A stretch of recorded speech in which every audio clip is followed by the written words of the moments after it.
کا شرف حاصل کیا ہے۔ آقا کریم صلی اللہ علیہ وسلم فرماتے ہیں طلب الحلال فریضۃ علی کل مسلم، ہر مسلمان پر حلال کا طلب کرنا یہ فرض ہے۔ حلال کی اہمیت اسلام میں اتنی ہے کیونکہ ساری چیزیں جو ڈیپینڈ کرتی ہے، ساری چیزوں کی جو بنیاد ہے وہ رزق حلال ہے۔ ایک انسان نمازی بن جائے، روزے دار بن جائے، حاجی بن جائے، زکوٰۃ 1 روپے کی بجائے 1 کروڑ روپیہ نکالنے لگ جائے، وہ ساری عبادتیں کریں، لیکن اگر اس کے پاس رزق حلال نہیں ہے تو نہ اس کی نماز اس کو فائدہ دے گی، نہ اس کا روزہ اس کو فائدہ دے گا، نہ اس کا حج اس کو فائدہ دے گا، نہ اس کی زکوٰۃ نکالنا اس کو فائدہ دے گی۔ میرے پیارے آقا صلی اللہ علیہ وسلم کے پیارے دیوانوں، حرام مال سے زکوٰۃ نکالنے والے کے بارے میں سیدی اعلیٰ حضرت امام احمد رضا خان محدث بریلوی رحمۃ اللہ تعالی علیہ ارشاد فرماتے ہیں، حرام مال سے زکوٰۃ نکالنے کا مطلب یہ ہے کہ کسی ناپاک کپڑے کو پیشاب سے دھونا۔ کیا ناپاک کپڑے کو اگر کوئی پیشاب سے دھلے تو کیا وہ کپڑا کوئی پاک کر سکتا ہے؟ میرے پیارے آقا صلی اللہ علیہ وسلم کے پیارے دیوانوں، آپ اندازہ فرمائیں ہمارے پیٹ کے اندر جو لقمہ جاتا ہے وہ بڑا قیمتی ہے۔ آقا کریم صلی اللہ علیہ وسلم نے ارشاد فرمایا، جس نے ایک لقمہ حرام کا کھایا 40 دن تک کہ اللہ اس کی عبادت کو قبول نہیں فرماتا، 40 دن تک اس کی دعائیں قبول نہیں کی جاتی۔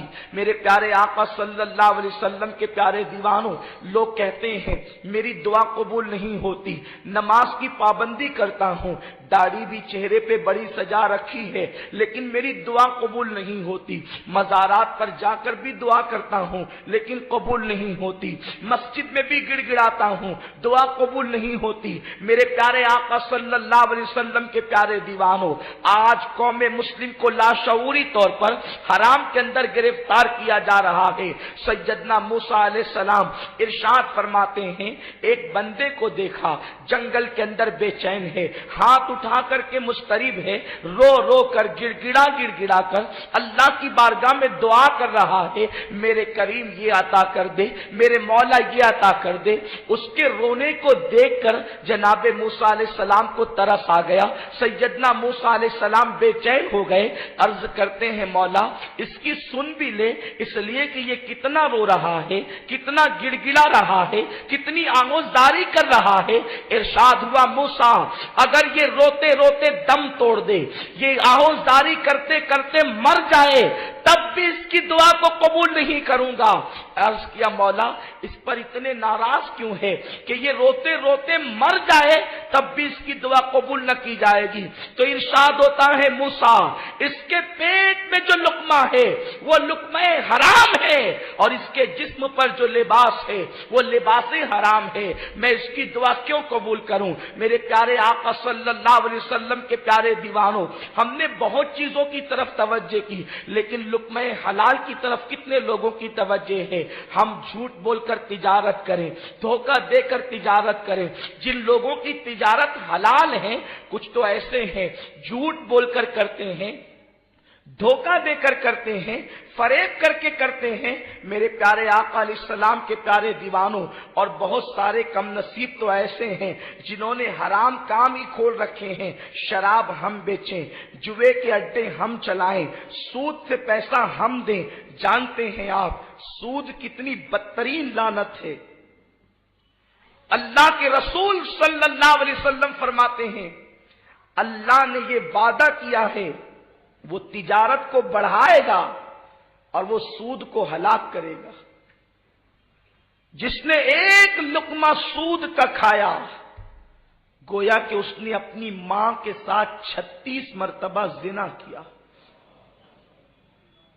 میرے پیارے آقا صلی اللہ تعالی علیہ وسلم کے پیارے دیوانوں، آج کروڑ پتی بننے کے لیے، مالدار بننے کے لیے دنیا کے عیش و عشرت کے لیے لوگ آخرت کو بھول گئے. دوسرے کا مکان ہے، میرا بھی خوبصورت مکان ہونا چاہیے. کسی کا محل ہے، میرا بھی محل ہونا چاہیے. وہ اتنے 1000 روپے کا ڈریس پہن کر کے نکلتا ہے، میرا بھی اتنا قیمتی لباس ہونا چاہیے. اس کے پاس اتنی قیمتی گاڑی ہے، میرے پاس بھی اتنی قیمتی گاڑی ہونی چاہیے. میرے پیارے آقا صلی اللہ علیہ وسلم کے پیارے دیوانوں، مکان یہی رہ جائے گا، دکان یہی رہ جائے گی، لباس یہی رہ جائے گا، سواریاں یہی رہ جائے گی. اس دنیا سے انسان تو لے کر کیا جائے گا؟ اللہ اکبر! دنیا کا وقت کا سکندر اعظم کہلانے والا آدھی سے زیادہ دنیا کو فتح کرتا ہے تو وہ ساتھ میں کچھ نہیں لے کر کے جاتا.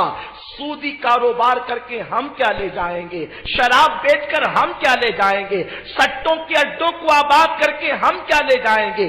جھوٹ بول کر کما کر ہم کیا لے جائیں گے؟ میرے پیارے آقا صلی اللہ علیہ وسلم کے پیارے دیوانوں، اگر آپ کے علم میں نہیں تو غور سے سن لے. سکندر اعظم کسی بڈھے کا نام نہیں ہے، کسی بوڑھے انسان کا نام نہیں ہے. سکندر وہ ہے جب وہ پیدا ہوا، اس نے شعور کی آنکھیں کھولی تو کیفیت یہ تھی کہ اس کا باپ یونان کے ایک چھوٹے سے دیہات کا حکمراں تھا.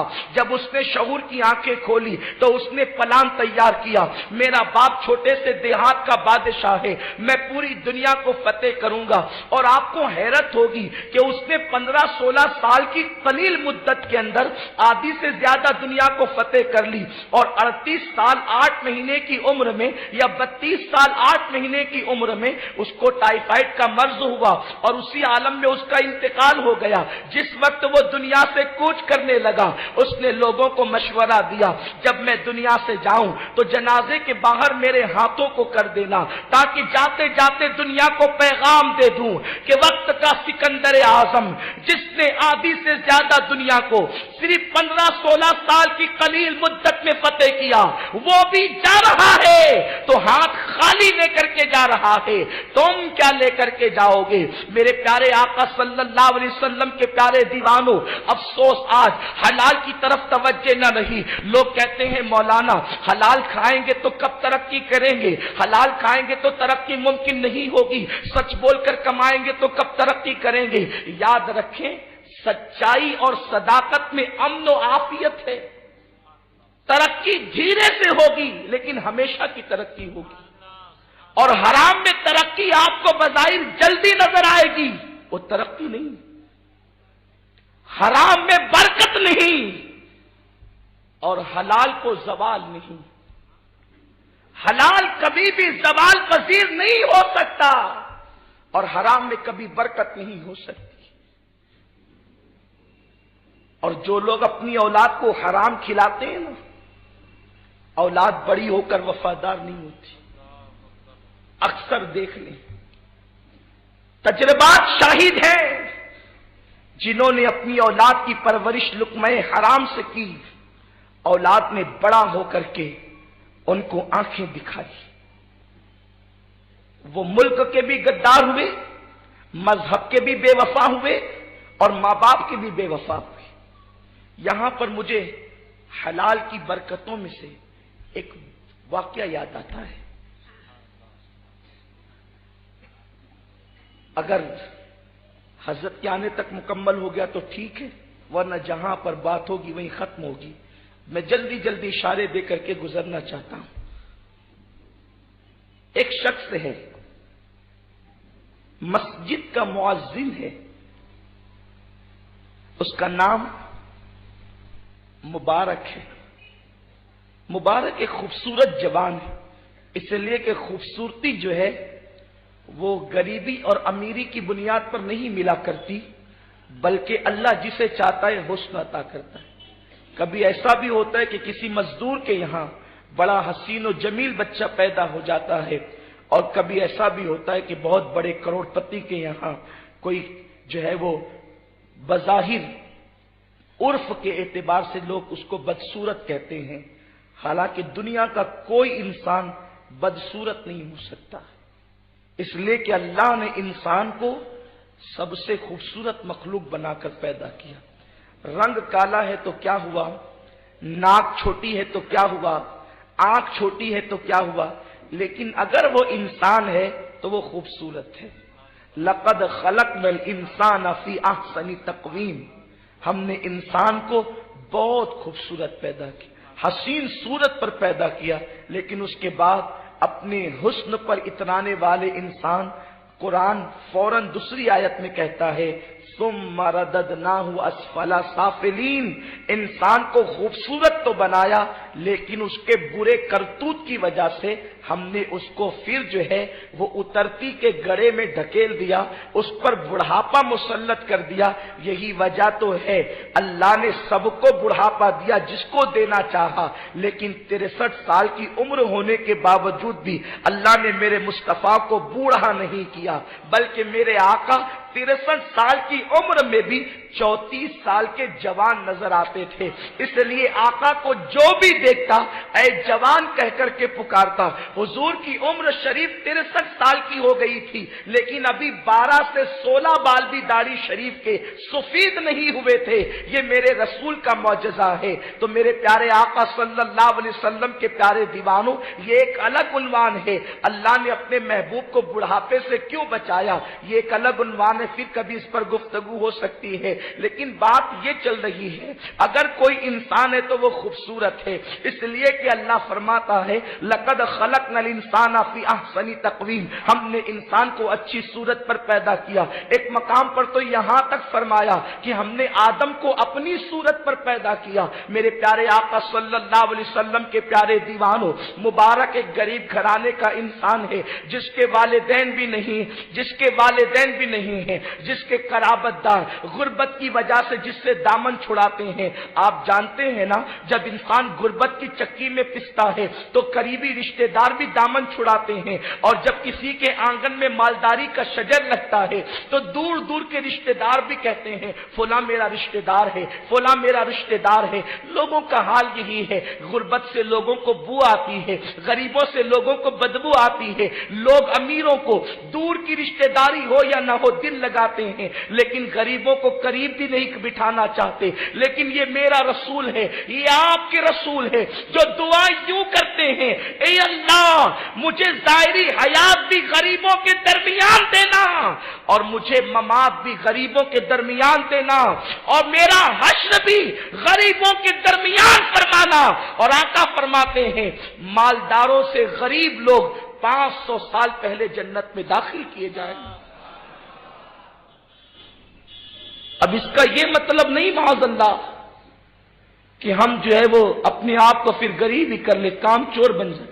غریب کا مطلب یہ بھی نہیں ہے کہ آدمی جو ہے وہ بھیک مانگتا رہے، آدمی کوششوں کے باوجود تقدیر کا مارا ہو، یہ الگ عنوان ہے۔ مبارک مؤذن ہے مسجد کے اندر، لیکن اس کی فطرت اور طبیعت میں یہ ہے، مبارک کی طبیعت میں، کہ وہ فجر کی نماز کے بعد اشراق اور چاشت پڑھ کر مسجد سے نکلتا ہے اور ظہر سے پہلے پہلے مزدوری کر کے پھر مسجد میں آ جاتا ہے، پورا دن مسجد میں رہتا ہے۔ یعنی اتنا کما لیتا ہے کہ پورا دن جو ہے اس کا گزارا ہو جائے، دن بھر میں اس کے لیے افطار کا انتظام ہو جائے، سحری کا انتظام ہو جائے۔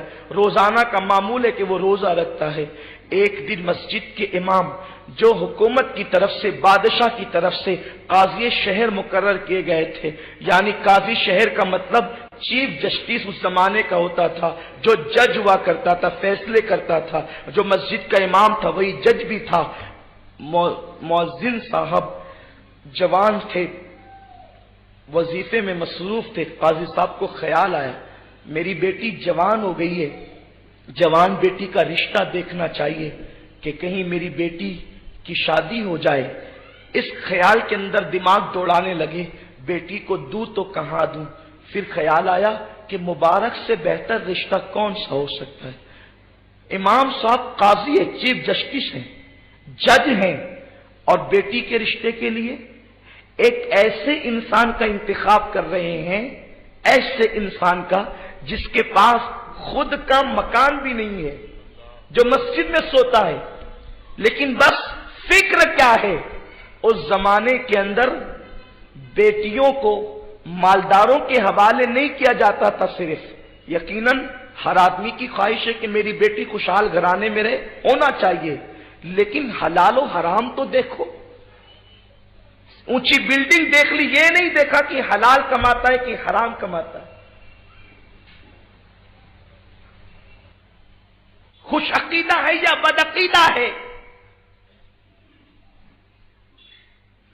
بس آج کل مال مال مال۔ وقت کا قاضی شہر اپنی بیٹی کے رشتے کے لیے مبارک کا انتخاب کرتا ہے اور خود سے مبارک شادی کیوں نہیں کرتے؟ حضرت میرا تو مکان بھی نہیں ہے، مجھے بیٹی کون دے گا؟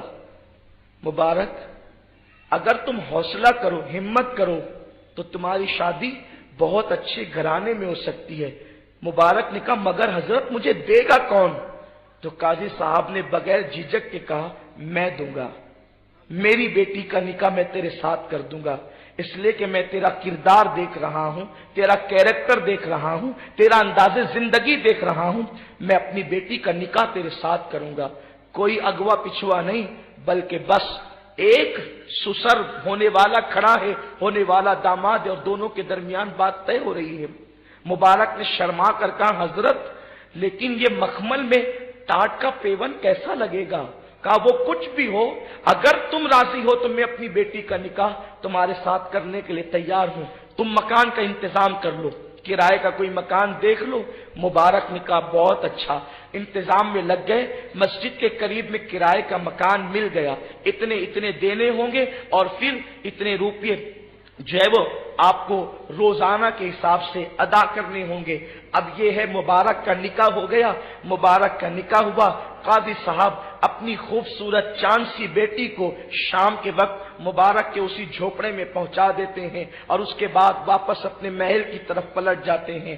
فجر کی نماز میں جب مبارک نماز کے لیے آئے تو چہرے پر نہ نیند کا کوئی اثر تھا، نہ کسی اور چیزوں کا اثر تھا۔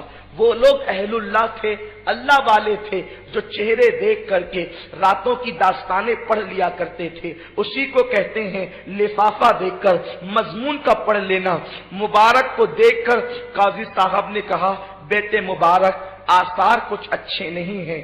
انہوں نے کہا حضور کیا فرماتے ہیں؟ اب آپ سسر ہو گئے تو باپ کے قائم مقام ہو گئے، پہلے ہی امام اور عالم کی حیثیت سے، قاضی و چیف جسٹس کی حیثیت سے آپ میرے لیے بڑے محترم تھے، لیکن اب باپ کے قائم مقام ہے تو آپ حکم فرمائے کہ آثار کس بات پر اچھے نہیں ہے؟ تو قاضی صاحب نے کہا ٹھیک ہے، گھر آ کر کے تفتیش کے بعد گفتگو ہوگی۔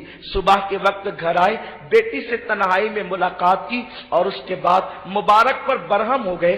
مبارک ایک تو میں نے تجھے تیری غربت کے باوجود بھی اپنی بیٹی کا نکاح تیرے ساتھ کیا اور تو نے میری بیٹی سے ملاقات بھی نہ کی، وظیفہ زوجیت بھی ادا نہ کیا۔ کیا میری بیٹی کے اندر کوئی نقص تھا؟ میری بیٹی میں کوئی عیب تھا؟ میری بیٹی کے اندر کوئی کمی تھی؟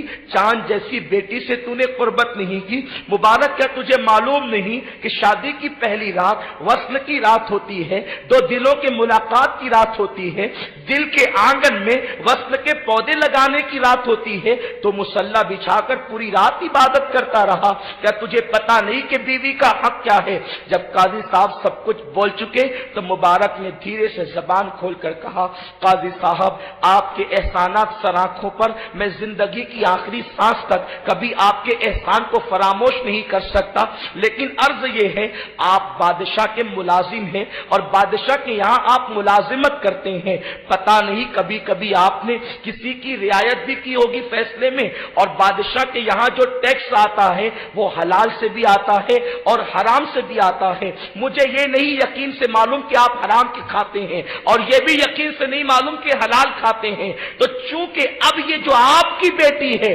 وہ میری اولاد کی ماں بننے والی ہے، میں اس سے یوں ہی کیسے ملاقات کر لوں؟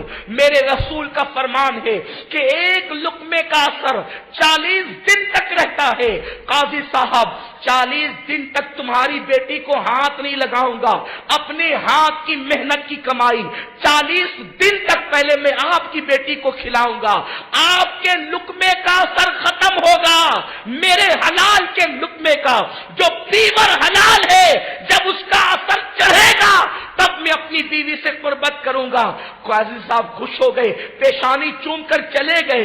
40 دن تک کی اپنی محنت کی کمائی کھلائی، سچائی و صداقت کی کمائی کھلائی۔ جب 40 دن مکمل ہوئے تو 41ویں شب میں وظیفہ زوجیت ادا کیا، اور اسی رات خدا کا کرنا کہ بچہ اپنے ماں کے شکم میں قرار پایا، اور جب وہ بچہ پیدا ہوا تو مبارک نے اس بچے کا نام عبداللہ رکھا۔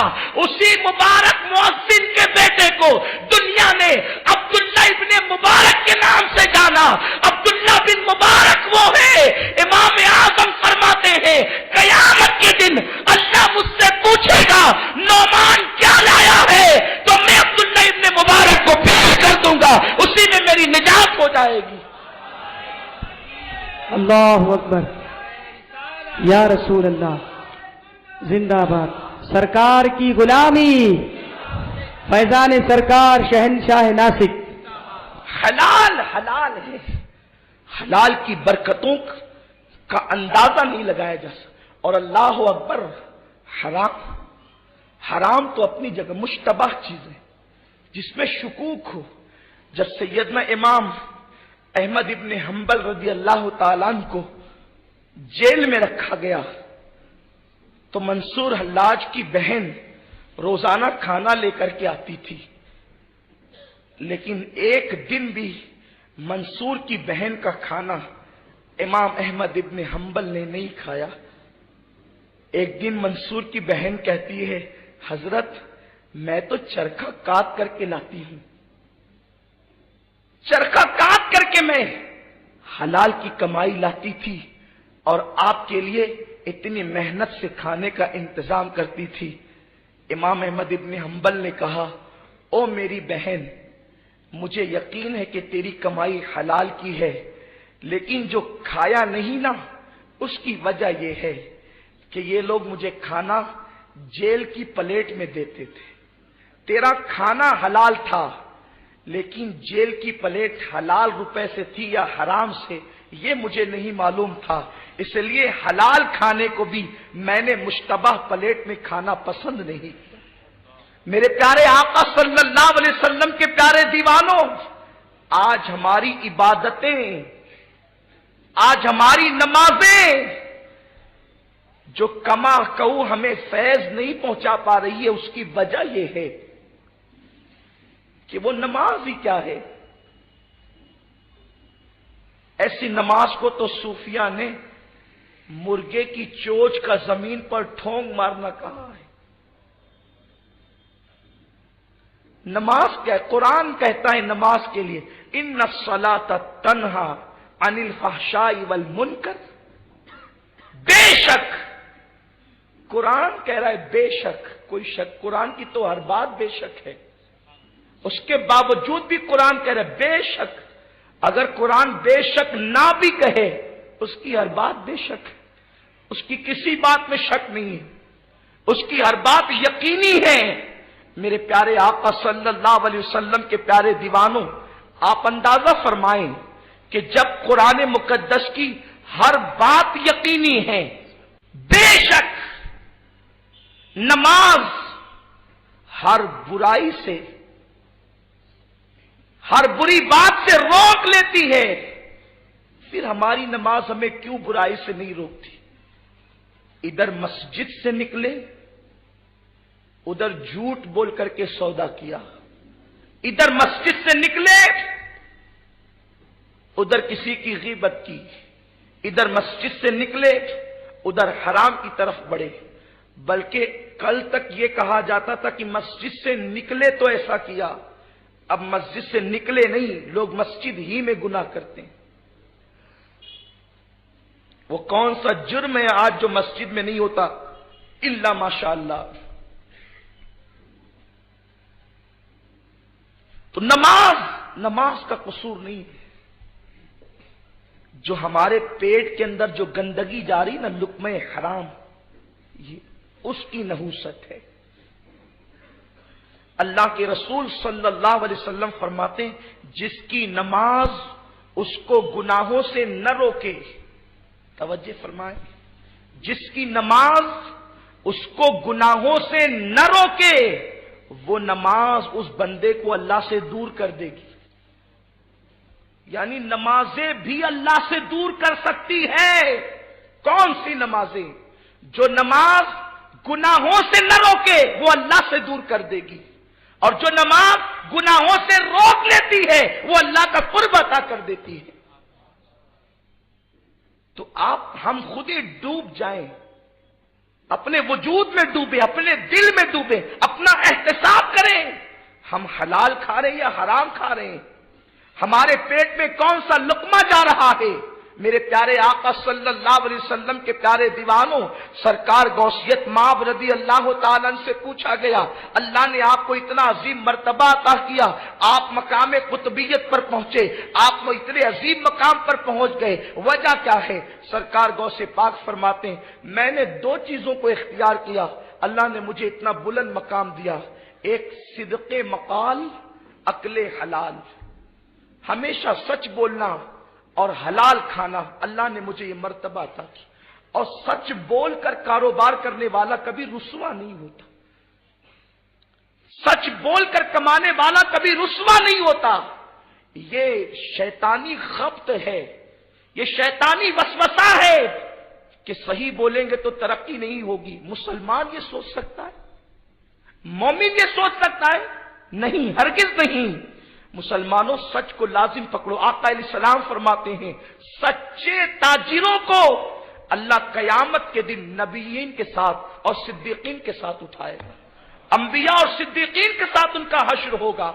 اس سلسلے میں ایک بات بیان کی جاتی ہے، بغداد شریف کے اندر ایک بزرگ کپڑے کے تاجر تھے، کپڑے کی تجارت کرتے تھے، لیکن طریقہ تجارت مصطفیٰ کریم صلی اللہ علیہ وسلم کی سنت کے مطابق تھا، آقا کریم صلی اللہ علیہ وسلم کی سنت کے عین مطابق کہ جب بھی کوئی آتا سچ بول کر کاروبار کیا جاتا، جب بھی کوئی آتا عیب اگر ہوتا کپڑے میں تو کپڑے میں عیب دکھا دیا جاتا، قیمت کم کر لی جاتی۔ اذان کا وقت ہوا، بزرگ اپنے غلام کو دکان پر بٹھا کر مسجد کی طرف تشریف لے گئے۔ جب نماز پڑھ کر فارغ ہوئے اور واپس تشریف لائے تو غلام نے خبر دی حضور ایک قافلہ گزر رہا تھا، گزرتے ہوئے قافلے میں سے ایک یہودی تھا، اس نے جو ہے وہ کپڑے کا پورا تھان خرید لیا، اور چونکہ گلے پر تالا لگا ہوا تھا تو میں نے وہ پیسے اپنے پاس رکھ لیے، اب آپ اپنی امانت کو لے لیں۔ انہوں نے کہا کون سا تھان بیچا تو نے؟ اس نے تھان بتایا۔ بزرگ فرماتے ہیں اس میں تو عیب تھا، کیا تم نے عیب بتایا؟ اس نے کہا اس کا علم مجھے نہیں تھا کہ کپڑے کے اندر عیب ہے۔ آپ فرماتے ہیں تب تو نے برا کیا، کیونکہ وہ کپڑا اتنی قیمت کا نہیں تھا، کیونکہ اس میں عیب تھا، عیب کے بعد اس کپڑے کی قیمت گھٹ چکی تھی تو تجھے اتنا نہیں لینا چاہیے تھا۔ اب دیکھیں پیسے زیادہ مل گئے، اگر پیسے ہماری جیب میں زیادہ آئے تو ہم مختلف ہیلے کرنے لگتے ہیں، ٹھیک ہے اب تو وہ چلا گیا ہوگا، اب تو پتہ نہیں اس کا ٹھکانہ کہاں ہوگا، وہ تو قافلے میں آیا تھا۔ لیکن اللہ اکبر، وہ بزرگان دین کی شان کیا تھی، کتنے حساس تھے وہ حلال کے معاملے میں، حلال و حرام کی تمیز کتنی ان کے پاس تھی۔ فرماتے ہیں کہ اس کے پیسے پیسے لیے اور فرمایا کہ جلدی سے گھوڑا تیار کر، بتا قافلہ کدھر گیا ہے۔ اپنے گھوڑے پر سوار ہوئے اور سوار ہونے کے بعد جب وہ چل پڑے ہیں تو تھوڑی ہی دیر تک کے گھوڑا دوڑایا تھا کہ وہ قافلے سے جا ملے۔ قافلے والے ایک منزل پر اتر کر کے جو ہے وہ کھانے پینے کی تیاریوں میں مصروف تھے، جب گئے تو قافلے میں انہوں نے زور سے اعلان کیا کون وہ شخص ہے، کون وہ مسافر ہے جس نے بغداد کی سرزمین سے فلاں دکان سے کپڑے کا تھان خریدا ہے۔ ایک یہودی آیا، اس نے کہا میں نے خریدا ہے، کیا بات ہے؟ تو کہا کہ سن، اس دکان کا مالک میں ہوں، میرے غلام سے غلطی ہوئی ہے، اس نے عیب دار کپڑا عیب بتائے بغیر تجھے بیچ دیا ہے۔ میں مسلمان ہوں، میرا مذہب اس کی اجازت نہیں دیتا کہ کسی کو دھوکہ دیا جائے، اس لیے کہ میرے رسول نے فرمایا سچا مومن، کامل مومن کسی کو دھوکہ نہیں دیا کرتا، اللہ اکبر یہ تیرے پیسے لے لے اور میرا تھان واپس دے دے، یا پھر ایک کام کرو پہلے تم عیب دیکھ لو اور عیب دیکھنے کے بعد جتنے پیسے کم کر سکتے ہو نئے سرے سے سودا کرو۔ اللہ اکبر، اس نے کپڑا نکالا، کپڑا نکالنے کے بعد جب تھان کھولا، تھان کھولنے کے بعد کیا دیکھتا ہے اس میں عیب ہے، اس نے پھر اس کے بعد تھان کو باندھ دیا اور جو کپڑے وہ بزرگ لائے تھے، وہ جو پیسے وہ بزرگ لائے تھے، اس پیسے کو لے کر کے اس یہودی نے پھینک دیا۔ جب زمین پر پھینک دیا ہے تو اس کے بعد اس نے دوسرے روپے اپنی تھیلی سے نکالے اور نکالنے کے بعد اتنے ہی روپے گن کر کے اس بزرگ کے ہاتھ میں دے دیا، اور ہاتھ میں دینے کے بعد کہا ذرا ہاتھ بڑھائیے اور کلمہ پڑھ کے مجھے بھی مسلمان کر دیجئے، مجھے اسلام میں داخل کر دیجئے۔ انہوں نے کلمہ پڑھایا اور اسلام کے اندر داخل کر دیا۔ آپ غور کریں، تاجر اسلام کی یوں خدمت کرتے تھے، مال تجارت کے ذریعے سے دین یوں پھیلتا تھا۔ میرے پیارے آقا صلی اللہ علیہ وسلم کے پیارے دیوانوں، اس کے بعد جب کلمہ پڑھا دیا تو اب اس نو مسلم سے وہ بزرگ کہتے ہیں بھائی پیسوں کی تعداد تو زیادہ ہے، تو نے اتنے سارے روپے زمین پر پھینک دیے، وہ پیسے اٹھا لو یا پھر جو پیسے تم میں لایا تھا وہی مجھے دے دیتے، یہ نئے پیسے تم نے مجھے کیوں دیے؟ تو وہ مسکرا کر کے کہتا ہے بھائی سنو، کل تک میں یہودی تھا، بلکہ تھوڑی دیر پہلے تک بھی میں یہودی تھا، میرا مزاج یہ تھا، میرا انداز یہ تھا، میں نقلی پیسے لے کر کے نکلا کرتا تھا زیادہ تر، اور مسلمانوں کو اور غیر یہودیوں کو جو ہے وہ دھوکہ دینے کے لیے میں نقلی پیسے دے کر کے مال خرید لیا کرتا تھا۔ لیکن جب میں نے دیکھا کہ سچ بولنے والوں کا نقصان نہیں، سچ پر چلنے والوں کا نقصان نہیں، صداقت پر چلنے والوں کا نقصان نہیں، اگر تم یہ پیسے کھوٹا مال دے کر کے رکھ لیتے تو تمہارے مقدر میں نقلی پیسے آتے، لیکن تم نے مجھے نقصان سے بچانے کے لیے یہاں تک کا سفر کیا تو میرے ضمیر نے گوارا نہ کیا کہ جو مجھے نقصان سے بچانا چاہتا ہو میں اس کو نقصان پہنچاؤں، اس لیے میں نے نقلی پیسے پھینک دیے، اب تمہارے ہاتھ میں جو اصلی پیسے ہیں وہ میں نے پیسے دیے ہیں تاکہ تم نقصان سے بچ جاؤ۔ میرے پیارے آقا صلی اللہ علیہ وسلم کے پیارے دیوانوں، ان کو اتنا مال بھی ملا، سچ بول کر کے سودا بھی بکا، اور اس کی برکت سے اللہ نے ایک کافر کو ایمان کی دولت بھی عطا کر دی۔ اب آپ مجھے بتائیں، دراصل سوچ بدل گئی ہے، فکر بدل گئی ہے۔ مسلمان صرف داڑھی رکھ کر کے مکمل مسلمان نہیں ہوتا، صرف ٹوپیاں پہن کر کوئی کامل مسلمان نہیں ہوتا، داڑھی ٹوپی کی اہمیت اپنی جگہ ہے، پہلے اپنی سوچ کو مسلمان کرو، پہلے اپنی فکر کو مسلمان کرو۔ اقبال نے اسی لیے تو کہا تھا زبان سے کہہ لیا لا الہ تو کیا حاصل، دل و نگاہ مسلمان نہیں تو کچھ بھی نہیں، یہ دل کب مسلمان ہوگا؟ یارو خدا ہماری ٹوپیاں نہیں دیکھتا کتنی چھوٹی ہے کتنی بڑی ہے، کس رنگ کی ہے کس طرز کی ہے کیسی بنی ہوئی ہے، خدا ٹوپیاں نہیں دیکھتا، خدا چہرے نہیں دیکھتا، پھر وہ کیا دیکھتا ہے؟ متفق علیہ بخاری مسلم کی روایت ہے ان اللہ لا ينظر الى صورکم و الى اموالکم ولکن ينظر الى قلوبکم، اللہ نہ تمہارے چہرے دیکھتا ہے نہ تمہارے مال دیکھتا ہے، اللہ تو تمہارا دل دیکھتا ہے۔ جو خدا نہیں دیکھتا اس کو سنوار رہے ہو، جس پر خدا کی نگاہ ہے اسے کب سنوارو گے؟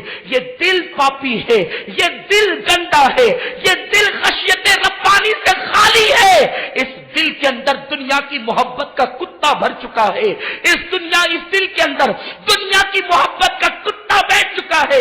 اسی لیے تو آج مسلمان چند سکوں کے لیے کسی کی عزت میں ہاتھ ڈال رہا ہے، کسی کی آبرو پہ حملہ کر رہا ہے، کسی کو قتل کر رہا ہے، کسی کو دھوکہ دے رہا ہے۔ مسلمانوں وہ مسلمان تھے، اب وہ قبروں میں سو گئے ہیں، اب انہیں چراغ لے کر نہیں، انہیں سورج لے کر تلاش کیجئے، انہیں نہ پاؤ گے جو حلال کے لیے 3 دن تک فاقے کرتے تھے، جن کے گھروں میں 1 مہینے تک چولہے نہیں جلتے تھے، صرف حلال کی خاطر کہ حلال ملے گا تو پکائیں گے، حلال ملے گا تو کھائیں گے۔ انہوں نے 1 مہینے چولہے بند کیے، انہوں نے 3 دن کے فاقے کیے، انہوں نے پیٹ پر پتھر باندھے۔ کیا نہیں پتا سیدنا ابو ہریرہ رضی اللہ تعالیٰ عنہ فرماتے ہیں ہمارا حال یہ تھا کہ بھوک کی وجہ سے ہم زمین مسجد نبوی کی زمین پہ چت لیٹ جاتے تھے تاکہ اس پیٹ کو قرار مل جائے۔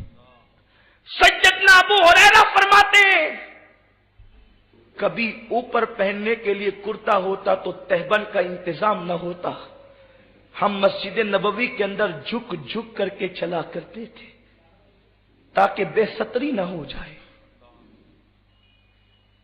کھانا سب کچھ نہیں ہے، غذا سب کچھ نہیں ہے، نیند سب کچھ نہیں ہے۔ اگر کھانا، سونا اور بچوں کی پیدائش اسی کا نام زندگی ہے تو بڑی معذرت کے ساتھ یہ کام تو کتا بھی کر لیتا ہے، کھاتا کتا بھی ہے، سوتا کتا بھی ہے، اس کے یہاں بھی بچوں کی پیدائش ہو جاتی ہے۔ اگر اسی کا نام زندگی ہے تو پھر زندگی کیا جی؟ کتے کی اور ہماری زندگی میں فرق کیا ہے؟ بلکہ بڑی معذرت کے ساتھ ایک بات یہ کہوں، کتے کو بھی یہ شعور ہے کہ مجھے کیا کھانا چاہیے اور کیا نہ کھانا چاہیے۔ آپ نے کبھی نہیں دیکھا ہوگا کہ کتا گھاس چر رہا ہو، وہ گھاس چر کر کے گائے کا حق نہیں مارتا، وہ گھاس چر کر کے بکریوں کا حق نہیں مارتا، اسے پتا ہے کہ اللہ نے میری غذا یہ رکھی ہے، مجھے یہی کھانا۔ اے انسان، تو شیطان کا کتنا آلے کار بن گیا کہ کتے کو یہ شعور ہے کہ جو میری غذا ہے مجھے وہی کھانا ہے، تجھے شعور نہیں۔ اشرف المخلوقات کہلانے کا حق کیا ہے؟ اپنے آپ کی ہم نے قدر کیا کی ہے؟ کیا قدر کی ہے ہم نے؟ کتا جانتا ہے کہ مجھے کون سی چیز چھوڑ، رکھ کے دیکھیں، آپ جا کے تجربہ کر کے دیکھیں۔ ہمارے فقہاء نے بڑی تفصیل پیش کی ہے، قربانی کے جانور کے حوالے سے بھی۔ قربانی کا موسم آ رہا کہ کچھ جانور ایسے ہوتے ہیں جو کتے اور بکری کے ملاپ سے پیدا ہوتے ہیں، تو اس کی قربانی ہوگی کہ نہیں ہوگی، اس سلسلے میں فقہاء نے بڑی تحقیق، نفیس تحقیق پیش کی ہے کہ اس میں اگر بکری کی مشابہت زیادہ ہوگی یا بکری کی صفات کا غلبہ ہوگا تو ہو جائے گی۔ اب یہ ہے کہ دونوں اکول ہے، برابر برابر ہے، تو کیسے پتا کریں کہ اس میں کتے کی صفت زیادہ ہے یا بکری کی؟ تو کہتے ہیں کہ اس کے سامنے دودھ رکھ کر کے دیکھو، اگر وہ دودھ اور گھاس رکھ کر کے دیکھو، اگر وہ دودھ پیتا ہے گھاس نہیں کھاتا، سمجھ لو کہ کتے کی مشابہت زیادہ ہے۔ اس طرح کی بڑی لمبی تفصیل ہمارے فقہاء نے بیان کی، یعنی کتے کو بھی یہ شعور ہے کہ مجھے کیا کھانا ہے کیا نہیں، اور ہمارا حال یہ، بلکہ کچھ تو اتنے بے باک ہے، مولانا بسم اللہ پڑھ کے کھا لو سب حلال ہے۔ انا للہ و انا الیہ راجعون۔ ایک بزرگ تھے جو اولیاء کو درس دیتے تھے، ولیوں کو درس دیتے تھے۔ ایک مرتبہ وہ درس دے رہے تھے، دوران درس قریب میں کچھ بچے گیند کھیل رہے تھے۔ گیند کھیلتے ہوئے بچے کھیلتے کھیلتے گیند جو ہے وہ اچھل کر ان بزرگوں کی محفل میں آ گئی۔ بچوں میں ہمت نہیں ہوئی تاکہ جا کر کے گیند لائیں۔ یہ جو بے ادب پیدا ہوتے ہیں نا، اس میں کوئی نہ کوئی نقص ہوتا ہے، بغیر نقص کے کوئی بے ادب پیدا نہیں ہوتا۔ اور اللہ کے رسول صلی اللہ علیہ وسلم نے تو یہاں تک فرمایا خیبر کے موقع پر کہ علی سے محبت صرف حلال ہی کر سکتے ہیں۔ انس ابن مالک کہتے ہیں اس کے بعد سے اگر کسی بچے کی پیدائش میں شک ہوتا تو لوگ زیادہ مسائل میں نہیں پڑتے، بس اس بچے کے سامنے مولا علی کا نام لے لیتے۔ اگر بچہ علی کی محبت کی بات کرتا تو سمجھ جاتے کہ حلالی ہے، اور مولا علی سے عداوت کی بات کرتا تو سمجھ جاتے کہ حلالی نہیں ہے۔ یارو، جب غیر حلالی علی سے محبت نہیں کر سکتا تو غیر حلالی نبی سے محبت کیسے کر سکتا ہے؟ یہ جو بے ادبوں کی ایک ٹولی نکل رہی ہے نا، آقا کریم صلی اللہ علیہ وسلم کی شان میں بدزبانیاں، ہذیان گوئیاں جو ہو رہی ہے نا، تو ان سے کہو کہ پہلے یہ اپنے شجرہ نسب کو تلاش کریں، کیونکہ حضور کی محبت ہر ایرے غیرے کو نہیں دی جاتی، ادب اور تعظیم ہر ایرے غیرے کو نہیں دیا جاتا۔ جن کے نسب میں شرافت ہوتی ہے انہیں نبی کی تعظیم اور احترام دیا جاتا ہے۔ اسی لیے کسی مفکر نے کہا ہے نبی کی تعظیم اور ادب وراثت میں نہیں ملا کرتی، یہ ماں کی شرافت سے ملا کرتی ہے۔ ماں شریف ہوتی ہے تبھی نبی کی تعظیم ملا کرتی ہے، نبی کا احترام ملا کرتا ہے۔ بہرحال سارے بچے ادب کی وجہ سے چھپ گئے۔ جب بزرگ کا بچہ تھا اس نے پوچھا کیوں، کھیل کیوں رک گیا؟ تو کہنے لگے کھیل اس لیے رک گیا، کھیل اس لیے رکا کہ بزرگوں کی محفل میں گیند چلی گئی ہے، کسی میں ہمت نہیں ہے کہ لائے۔ کہا بس اتنی سی بات ہے، اتنی چھوٹی سی بات ہے۔ بزرگوں کی محفل میں گیند گئی اور کھیل روک دیا، میں لاتا ہوں۔ آیا، سلام بھی نہیں کیا، گھسا گیند لے کر کے بھاگ گیا۔ لوگ حیران تھے، اتنے بڑے ولی کا بیٹا ہے، اتنا بے ادب، نہ سلام نہ کلام۔ سب بچے چھپ گئے گیند کو محفل میں آتا دیکھ کر، اور یہ آ کر کے بے باکی کے ساتھ لے گیا۔ اور بزرگ صاحب کشف تھے، اللہ کے برگزیدہ بندے تھے، لیکن کبھی کبھی اہل کشف کی توجہ بھی امتحاناً ہٹ جاتی ہے تو تقدیر کا لکھا ہوا ہوتا ہی ہوتا ہے، کیونکہ انسان کی تدبیر پر خدا کی تقدیر ہی غالب آتی ہے۔ بزرگ نے فرمایا یارو قصور اس کا نہیں ہے، قصور تو میرا اور میری بیوی کا ہے۔ اب لوگوں کو حیرت اور ہوئی، اتنے بڑے بزرگ کا قصور کیسے؟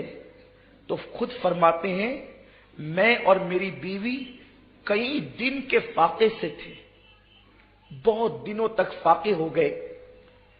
آدھی رات کے بعد ہمارے پڑوسی کو پتا چلا کہ ہم لوگ کئی دن سے فاقے سے ہیں، بہت دن سے ہم بھوکے ہیں۔ تو اس نے آدھی رات کو اس کے گھر میں جو کچھ تھا لا کر کے ہمیں پیش کر دیا۔ اب ہم بھوک سے اتنے بے چین اور مضطرب تھے کہ ہم نے کھانے کی کوئی تحقیق ہی نہیں کی کہ یہ کھانا حلال کا ہے یا حرام کا ہے، اس کے یہاں کس طریقے سے آتا ہے، وہ کماتا کیسے ہے۔ بغیر تحقیق کے ہم نے وہ کھانا بھوک کی وجہ سے کھا لیا۔ اور اسی رات جب پیٹ میں کھانا گیا تو دل نے چاہا کہ وظیفہ زوجیت ادا کریں، اور اسی رات یہ بچہ اپنی ماں کے پیٹ میں آیا۔ جو ہم نے مشکوک ڈاؤٹ فل کھانا کھایا ہے، یہ اسی ڈاؤٹ فل کھانے کا اثر ہے، مشکوک مشتبہ کھانے کا اثر ہے کہ یہ بچہ نافرمان اور بے ادب پیدا ہوا ہے۔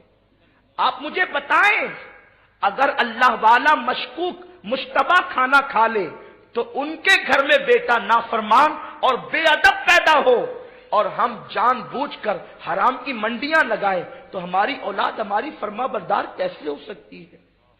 ہماری اولاد نیک اور پرہیزگار کیسے ہو سکتی ہے؟ خون کا اثر انسان کے وجود میں زندگی کی آخری سانس تک کے رہتا ہے۔ میرے پیارے آقا صلی اللہ علیہ وسلم کے پیارے دیوانوں، ہمیں اپنی فکر کو بدلنا ہوگا، ہمیں اپنی سوچ کو بدلنا ہوگا، ہمیں اپنی فکر کو اسلامی فکر بنانا ہوگا۔ میرے پیارے آقا صلی اللہ علیہ وسلم کے پیارے دیوانوں، دنیاوی جاؤ حشم کے لیے، دنیاوی مال و منال کے لیے، دنیاوی جو ہے وہ لذیذ کھانوں کے لیے ہم نے آپ کو معاذ اللہ کس قدر جو ہے وہ گڑے کے اندر ڈالا ہے، بستی کے اندر ڈالا ہے۔ آج یہ میں آپ کو بتاؤں میرے پیارے آقا صلی اللہ علیہ وسلم کے پیارے دیوانوں، وہ لوگ جو پیٹ پہ پتھر باندھتے تھے، ایسا ہے کہ وہ کماتے نہیں تھے، یقیناً کماتے تھے، یا وہ کمانے کا ہنر نہیں جانتے تھے، یقیناً کمانے کے ہنر بھی جانتے تھے، لیکن سچائی اور صداقت کی بنیاد پر حالات یہ تھے کہ اللہ اکبر 3 دن، کبھی کبھی اللہ اکبر 10 دن گھروں میں چولہا نہ جلے، ایک مہینے چولہا نہ جلے۔ آئیے مجھے ایک حدیث پاک یاد آتی ہے، بڑی مشہور حدیث مبارکہ آپ نے سنی ہوگی، حدیث پاک کا